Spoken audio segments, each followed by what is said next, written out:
Ako? Magkano yung upa mo? 350. Lahat-lahat nandun na. Ano kasama dun? Kuryente. Power, water, and broadband. Lugar? Auckland, Glendawi, Auckland. Ano yun? Isang bedroom? 1 bedroom hall. Sarili akong CR, siyempre. May lutuan?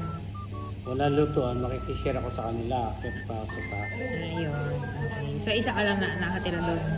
Isa lang ako. Ayan, Ate Narby, saan ka nakatira dito sa New Zealand? Sa Mount Wellington. Magkano upa mo sa bahay? 550. Ano yun? Ilang bedroom? Dalawa lang. Bukod ang ilaw, bukod ang wifi. Ilan kayo doon? 4 lang ang allowed.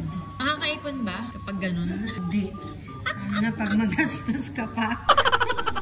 Si Daisy, tatanungin kita, magkano upa mo sa bahay? 620, pinakamura na po yun. Ilang bedroom? 3, yung isa maliit lang.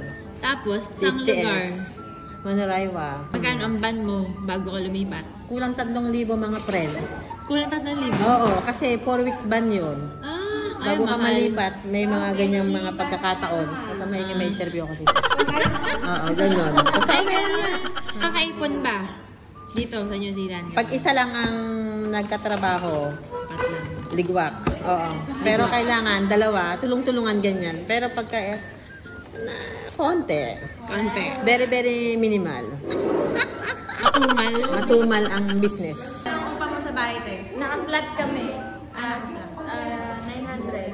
900? 6 bedroom. Ang dami. 3 toilet and 3 bath. Tapos ano yung te? Sharing? Oh, Pero kayo flatmate? flatmate. Kaya? Dalawang single sa isang family. Tatlong single kaya. Saan lugar? Mahiring. Mangere. Makakaipon ka? Pabona. Ganon. Oo, kasi magkano lang 2 bedroom namin? 400. So makakaipon para sa'yo? Oo. Kahit isa may trabaho? Kahit isa. Pag isa, hindi. Hindi. Pag dalawa, Yun. makakaipon. Tatlong anak, makakaipon. Tipe.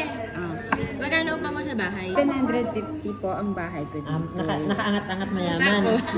Pero luma na po yun ha. Ang maganda lang po kasi doon malapit siya sa eskwela. Kaya siya medyo may presyo kasi accessible siya sa lahat. Malapit sa eskwela, sa mga groceries, yun. Tapos 3 bedroom. Tapos 3 bedroom. Saan lugar? Yan ay sa Pakurangan. Pakurangan Heights. So. Sa tingin mo makakaipon ka pag ganito ka sa New Zealand? Kahit isa may trabaho? Ay, hindi. Hindi. Malabo siya dahil. Malabo pa sa putik. stagnant. Ganun yun. Malabo pa sa putik.